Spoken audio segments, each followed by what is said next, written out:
మార్కెట్లో ఇన్వెస్ట్ చేసి మీ డబ్బులు డబుల్ చేసుకోవాలనుకుంటున్నారా? సుందరరామిరెడ్డి గారి లైవ్ సెమినార్ కి అటెండ్ అవ్వండి.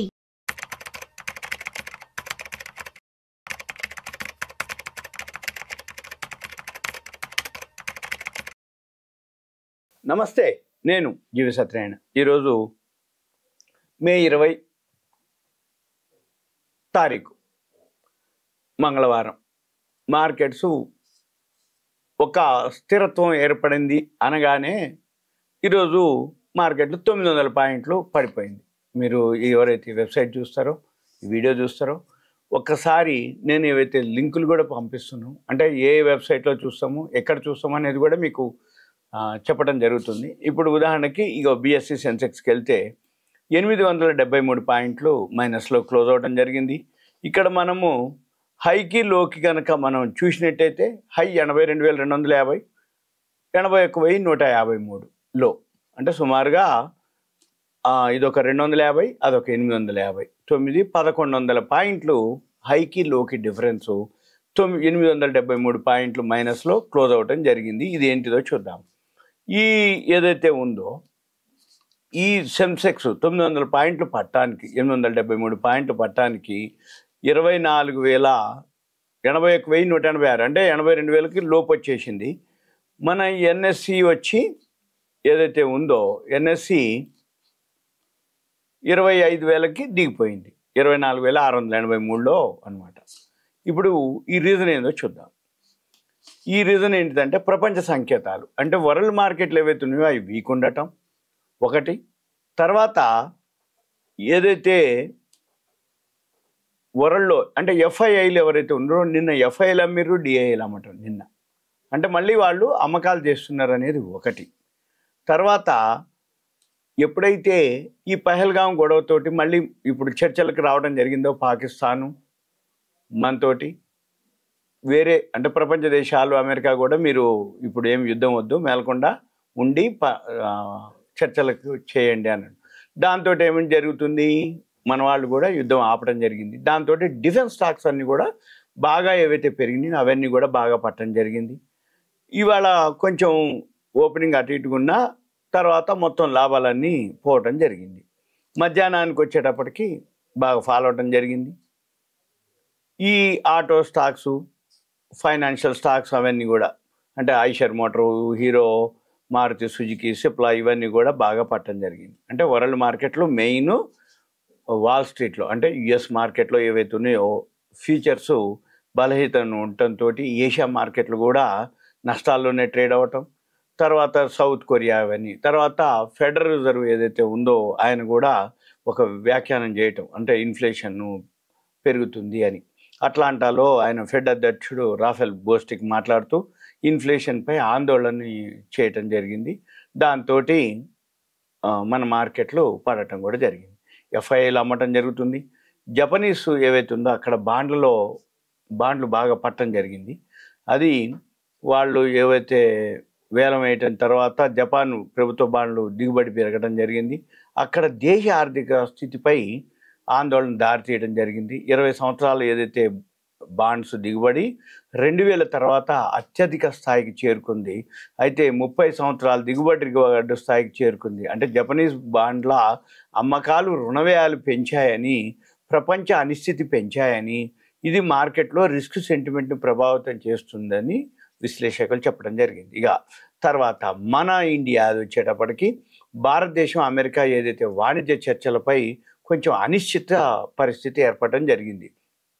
వాణిజ్య మంత్రి పీయూష్ గోయల్ గారు 4 రోజుల క్రితం అమెరికా పర్యటన ముగించుకొని రావడం జరిగింది.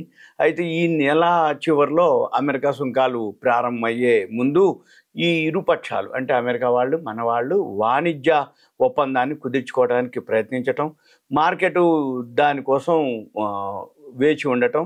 అయితే ఈ భారత అమెరికా వాణిజ్య ఒప్పందం గురించి ఎలా ప్రకటిస్తారో చూడటం కోసం దాంతో చోళమండలం సెక్యూరిటీస్ ఆయన ఈక్విటీ అధిపతి ధర్మేష్ కాంత్ చెప్పడం జరిగింది.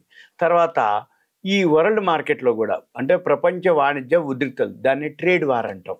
ఈ ట్రేడ్ వార్ ఏదైతే ఉందో ఈ టారిఫ్లు సుంకాలతోటి అమెరికా ఏదైతే ట్రెజరీ కార్యదర్శి ఉందో స్కాట్ బెసెంట్ అనమాట, ఆయన హెచ్చరించడం జరిగింది ఈ టారిఫ్స్ అంటే ఎటువంటి ఏదైతే చర్యలు తీసుకుంటూ ప్రపంచం అంతా కూడా మందగమనంగా ఉంటుంది అనేది, రిస్క్ తోటి ఉంటుంది అనేది ఉద్దేశంతో చెప్పడం జరిగింది. దాంతో అస్థిరత ఏర్పడుతుంది. తర్వాత మన రూపాయి బాగా వీక్ అవటం జరిగింది డాలర్తో పోలిస్తే. ఇవాళ 13 పైసలు తగ్గింది, 85 పైసలు 85 రూపాయల 55 పైసలకు చేరుకోవటం. అంటే మన రూపాయి బలహీనపడటం కూడా కీలకం అనమాట. ఇవన్నీ రీజన్లు అనమాట. అయితే ఈ డాలర్ బలానికి అంటే యుఎస్ 10 సంవత్సరాల బాండ్ దిగుబడి పెరుగుతుందని వ్యాపారులు సూచించడం జరిగింది. ఇది మార్కెట్ అంటే అభివృద్ధి చెందుతున్న మార్కెట్ కరెన్సీలపై ఒత్తిడి తెస్తుంది. తర్వాత మూడీస్ వచ్చి అమెరికా రుణ అంచనాలను కూడా తగ్గించడం జరిగింది. అంటే గ్లోబల్ రేటింగ్ ఏజెన్సీ ఏదైతే మూడీస్ ఉందో వాళ్ళు ఏం చెప్పడం జరిగింది, అమెరికా సార్వభౌమ రుణ అంచనాలను తగ్గించారు. అంటే అక్కడ ఇన్ఫ్లేషన్ పెరుగుతుందని, తక్షణం ఇప్పుడు కాకపోయినా రాబోయే రోజుల్లో ఇది రిస్క్ ఆఫ్ సెంటిమెంట్ ఉంటుంది అని చెప్పటం, దీంతో అశాంతి అంతర్లీన ప్రవాహాన్ని సృష్టిస్తుందని ఆయన విజయ్ కుమార్ చెప్పడం జరిగింది. దీంతో ఈ అనిశ్చిత మధ్య పెట్టుబడిదారులు జాగ్రత్తగా ఉన్నారని చెప్పేసి చెప్పాలి అన్నమాట. తర్వాత మళ్ళీ కోవిడ్ గురించి కూడా ఇప్పుడు మళ్ళీ కొత్త న్యూస్ మనకి.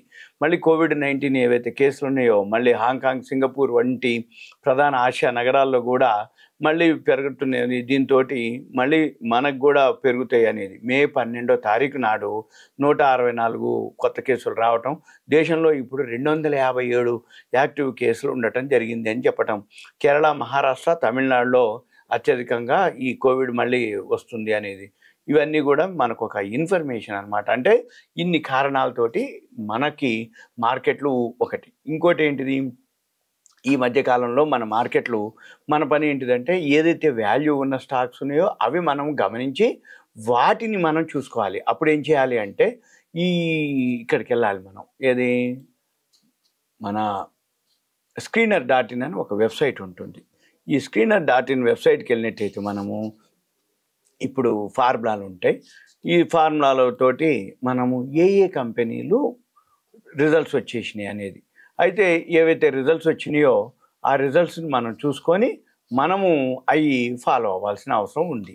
ఇప్పుడు మార్కెట్లు ఈరోజు ఎందుకు పెరిగింది అనే దానికి రీజన్కి ఈ వీడియో చేయడం జరిగింది. అంటే పోస్ట్ మార్కెట్ మన పని ఏంటిది, ఎప్పుడైనా కానీ ఏదైనా కానీ, అంటే ఉదాహరణకి ఇప్పుడు మనీ కంట్రోల్ ఓపెన్ చేయాలి, మార్కెట్స్ క్లిక్ చేయాలి. మార్కెట్స్ క్లిక్ చేస్తే ఇక్కడ మార్కెట్స్లో మనకి గ్లోబల్ మార్కెట్స్ అని ఒక వర్డ్ ఉంటుంది, గ్లోబల్ మార్కెట్స్. ఈ గ్లోబల్ మార్కెట్స్ క్లిక్ చేసినట్టయితే మనకు తెలుస్తుంది అనమాట. ఈరోజు రాత్రికి పెరగబోయే అవకాశాలు ఉన్నాయి, 20 మే అనమాట. ఇది అంటే ఫ్లాట్గా ఓపెన్ అయ్యే అవకాశాలు ఉన్నాయి రాత్రికి అమెరికా మార్కెట్లు. యూరోప్ మార్కెట్లు ఇప్పుడు ప్లస్లోనే ఉన్నాయి, మన మార్కెట్లు మాత్రం భారీగా పడ్డాయి. ఇప్పుడు జపాన్ మార్కెట్లు కూడా బాగానే ఉన్నాయి. అంటే మన దగ్గర ఏవైతే రీజన్స్ మనం చెప్పినామో ఇవన్నీ కూడా కంటే కూడా ఎవరైతే ఎఫ్ఐఎల్ని నమ్మటం మెయిన్. ఇంకోటి ఏంటిదంటే మీ అమెరికా అంటే వరల్డ్ మార్కెట్లు అన్నీ పెరిగినా మంది పాకిస్తాన్ ఏదైతే యుద్ధ వాతావరణం, పెహల్గాం గొడవతోటి సింధూర్ ఏదైతే ఉందో అవన్నీ చేసినప్పుడు అంటే వాటితో పని లేకుండా మన మార్కెట్లు పడటం జరిగింది. ఎప్పుడైతే యుద్ధం ఆగిందో మళ్ళీ మన మార్కెట్లు బాగా పెరగడం జరిగింది. వాటికంటే ముందుగా అంటే వాటికి మనకి సంబంధం లేకుండా జరుగుతూ వచ్చింది. ఈరోజు మన దాంట్లో మెయిన్ రీజను ప్రాఫిట్ బుకింగ్ అనుకోవచ్చు. డిఫెన్స్ స్టాక్స్లో మెయిన్ ప్రాఫిట్ బుకింగే అనుకోవాలి. ఎందుకంటే యుద్ధం అనేది వాతావరణం లేదు కాబట్టి డిఫెన్స్ స్టాక్స్లో ప్రాఫిట్ బుకింగ్ జరిగింది.